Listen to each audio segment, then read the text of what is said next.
மன்னர்கள், தேவர்கள், முனிவர்கள் உள்ளிட்ட எல்லோரையும் விருந்து சாப்பிட அழைத்தார் சுந்தரேச பெருமான்.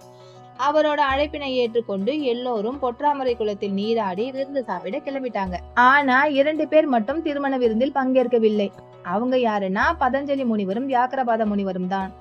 ஏன்னு கேட்டா இவங்க 2 பேருமே தில்லை பொன்னம்பலத்தில் இருக்கும் தில்லை அம்பலவாணரின் திருநடனத்தை வழிபட்ட பிறகுதான் உணவு சாப்பிடுவதை வழக்கமாக கொண்டவங்க. இவங்க 2 பேரும் ஏன் நீங்க உணவு சாப்பிடல அப்படின்னு சிவபெருமான் கேக்குறாரு.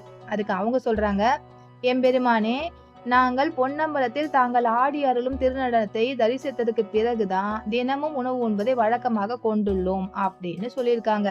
முனிவர்கள் இவ்வாறு சொன்னதுமே சுந்தரேச பெருமான், உலகம் என்ற மனிதனுக்கு அழகிய தில்லை இதயம் என்றால் மதுரை துவாதசாந்த தானமாகும். ஆதலால் தில்லை பொன்னம்பலத்தில் நிகழ்த்திய திருநடனத்தை இம்மதுரையம்பதியில் யாம் செய்து காட்டுவோம் என்று சொன்னாராம். இதை கேட்ட முனி